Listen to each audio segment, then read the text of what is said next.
ఇప్పుడు శరణ్ గారు అయితే ఒక మంచి బుక్ రాశారు. నిన్నటి వరకు మేమందరం ఒక రెఫరెన్స్ ఇచ్చేవాళ్ళం సీక్రెట్ బుక్ చదవమని. ఇప్పుడు మైండ్ సెట్ షిఫ్ట్ చదవమని చెప్పి రికమెండ్ చేయాల్సి వస్తుంది. ఇది ఫస్ట్ బుక్. ఇలాంటి పుస్తకాలు ఇంకా చాలా రాయాలి.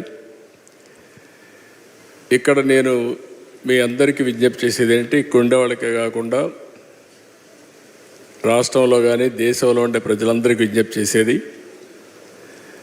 మనుషులకి ఎక్స్ట్రాడినరీ పవర్స్ ఉన్నాయి. అందరం కూడా పుట్టినప్పుడు చిన్నగానే పుడతాం, మామూలు కుటుంబాలలోనే పుడతాం. కానీ మనం చేసే ప్రాక్టీస్ కానీ, మనం బిల్డప్ చేసుకునే పాజిటివ్ మైండ్ సెట్ కానీ వాళ్ళందరినీ ఉన్నతమైన స్థానాల్లోకి రీచ్ చేసే పరిస్థితికి వస్తుంది. ఇప్పుడు దానికి ఎగ్జాంపుల్ సక్సెస్ అయిన ఏ వ్యక్తిని చూసినా సేమ్ ఎగ్జాంపుల్సే ఉంటాయి. కానీ ఇక్కడ ఇంతవరకు మన అందరం కూడా సీక్రెట్ బుక్లు ఇవన్నీ కూడా చెప్పి రెఫర్ చేశాం. సక్సెస్ అయిన వాళ్ళు ఇప్పుడు నారాయణ గారు ఆయన ఇన్స్టిట్యూట్ కానీ, నేను రాజకీయాల్లో కానీ, చిరంజీవి గారు సినిమాల్లో కానీ మేము ప్రాక్టీస్ చేశాం. ఈరోజు చిరంజీవి గారు మీరు చెప్పినట్టు ఆయన సంకల్పం చేసుకొని ముందుకు పోయారు. నేను కూడా సీఎంగా ఉన్నప్పుడు ఆయనతో ఎప్పుడు కలిసేవాడిని.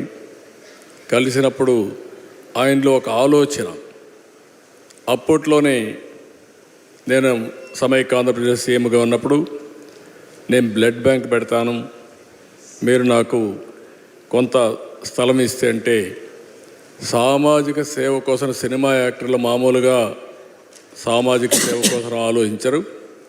అలాంటి ఆలోచన చేసిన మొదటి వ్యక్తి చిరంజీవి గారని చెప్పి కూడా నేను మీకు తెలియజేస్తున్నా.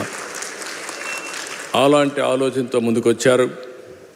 ఇప్పుడు శరణ్ గారు అయితే ఈ పుస్తకం రాసిన తర్వాత నాకు అనిపించింది, ఈరోజు మనందరం కూడా గుర్తుపెట్టుకోవాల్సింది, భవిష్యత్తులో కూడా భారతదేశానికి చాలా అడ్వాంటేజెస్ ఉన్నాయి.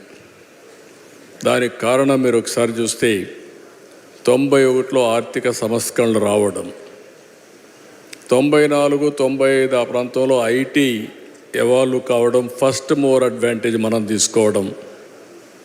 మూడోది ఇలాంటి యువత, ఇప్పుడు శరణ్ గారు ఎట్టయితే వచ్చారో ఇలాంటి వాళ్ళందరూ ముందుకు వచ్చి చిన్న వయసులో అచంచలమైన ఆత్మవిశ్వాసంతో ముందుకు పోయే పరిస్థితికి వచ్చారు. ఇప్పుడు వీళ్ళే దేశానికి పెద్ద ఆస్తి. ప్రపంచాన్ని శాసించే శక్తి భారతదేశంలో ఉండే యువతకు ఉంది, దాంట్లో ఏమాత్రం అనుమానం లేదు. నేను అందుకనే ఇప్పుడు ఒక పుస్తకం కూడా, నేను ఒక ప్రోగ్రాం తీసుకున్నాను. ఒకప్పుడు పబ్లిక్ ప్రైవేట్ పార్ట్నర్షిప్, ఇప్పుడు నారాయణ గారు ఒక ఇన్స్టిట్యూట్ పెట్టినా, ఇంకొకరు ఇండస్ట్రీ పెట్టినా, ఇంకొకరు ఇంకో పని చేసినా ఈ పబ్లిక్ ప్రైవేట్ పార్ట్నర్షిప్లో చేస్తున్నారు. ఇప్పుడు నేను తీసుకొచ్చిన కార్యక్రమం P4 తీసుకొచ్చాను, పబ్లిక్ ప్రైవేట్ పీపుల్స్ పార్ట్నర్షిప్. ఎవరైతే టాప్లో ఉండే 10%, బాటంలో ఉండే 20%కి అండగా నిలబడాలి. డబ్బులు ఇవ్వడం కాదు. చాలామంది చారిటీ చేస్తున్నారు, చిరంజీవి గారు చేస్తున్నారు, నేను చేస్తున్నా, నారాయణ గారు చేస్తున్నారు, చాలామంది చేస్తున్నారు. కానీ మనుషుల్ని క్యాపిటల్గా భావించి మనం కానీ హ్యాండ్ హోల్డింగ్ ఇవ్వగలిగితే అచంచలమైన విశ్వాసంతో ముందుకు వస్తారు.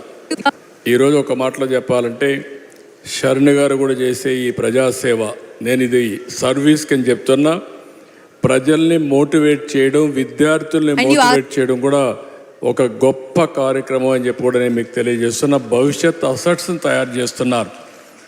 10 minutes ante big basket, 10 minutes ante big basket, big basket delivering in 10 minutes. 2 in 1 सुना होगा, 3 in 1 भी सुना होगा. चलो